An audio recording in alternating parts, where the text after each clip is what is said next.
What's up? Duncan the Highlander here. Just posted a video about the right hand. I'm probably going to make a video next coming up about the hook or the uppercut. I'm not sure exactly yet. Maybe I'll make some about elbows. I don't know. But all positive and jokes aside, this is kind of going to be a downer of a post, I suppose. I wasn't sure if I wanted to post this, but then I decided that I should, because I should put out what's happening, and I should put out my opinions, and I should put out what I feel as it's happening while it's live. So last night, I found myself thinking about my next fight in September, and I found myself thinking about who my next opponent could be. You know, deep down, I was thinking, man, I kind of hope I get an easy fight, because I haven't had any easy fights of any of the four people I fought, MMA or kickboxing. So I was kind of hoping a little bit. I'm like, yeah, it'd be nice to kind of have an easy fight. But then, the second after that thought entered my brain, I was thinking, there's no way. That's not what's going to happen, and that's not what I want. Like, I want to be like tested, and I want to know that just like even if I lose, I want to know that I'm fighting somebody that's really good, and that I'm on level with these people, and even better, I want to be winning. But as I was thinking that, I started thinking, who would be someone that I really wouldn't want to fight? And as I think about that, as I'm thinking about it, most likely that's who I'm going to end up fighting. Because if you think about it, for some reason, what I think manifests. But that's not what happened this time. So I find myself thinking about this man that I saw fight.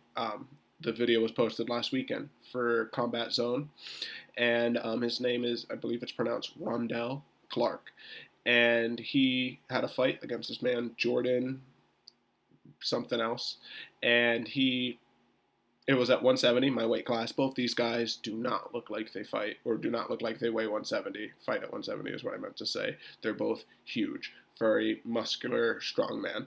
You can look at the fight on Combat Zone. It was just posted a week ago. And right away, Rondell was able to clip him, get him against the cage, and once he was against the cage, really just hit him with 1-2 shots that just put Jordan out cold. It was very vicious, very strong. And I was like, damn, like this guy's strong, athletic, hits hard. Like this is somebody that I would like to fight, you know? Like that's probably someone that I'm gonna end up fighting. So I'm thinking about him, and I Googled him last night after. I don't know why, I just felt like I was gonna creep on him on Facebook or whatever.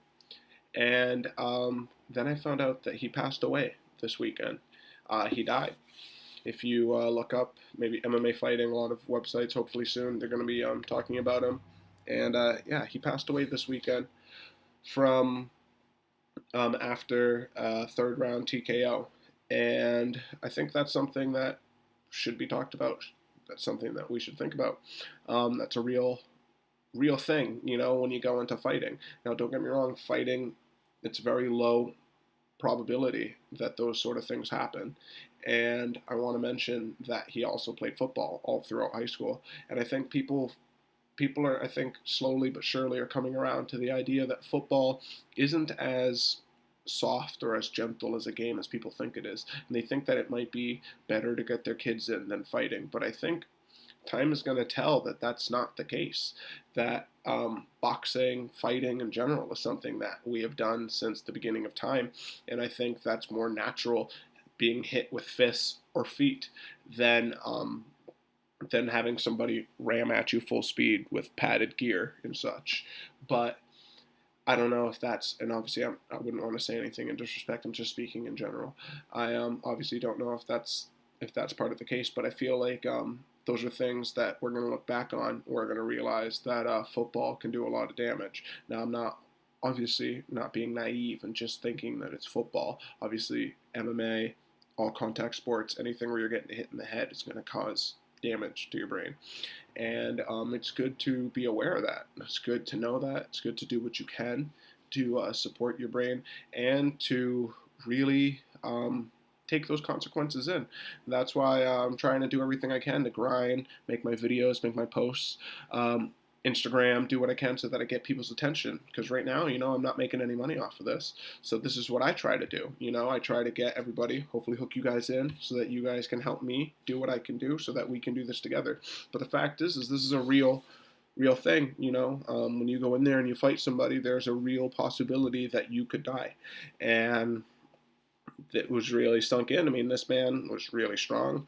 He's looked in great shape, big man. He just knocked somebody out in his last fight real quickly, so that's not something you would expect, And he was winning the whole fight from what I hear, and he got gassed, and in the third round got mounted and TKO'd, and it didn't even, from what I hear, it wasn't even a bad TKO stoppage. But sometimes things like that happen, and I think it's becoming more and more prevalent in our sport as we have more events and as time goes on. But I think that's something that we need to focus on. That's something that people need to be aware of, that it's not something that people say, but like legitimately, this is something that you do, that you could die. And if you don't realize that, you should. I realize it. I realize it now for sure. And it's something that's definitely going through my head. Obviously, I think we all should have our hearts and minds reach out there to the family and to the gyms at Yotong. And I don't know, I guess I want to try to make this a sort of a public service announcement, I guess, that this isn't, number one, that your head is the only head you have, and that when you play sports, kind of think about the damage that you're incurring.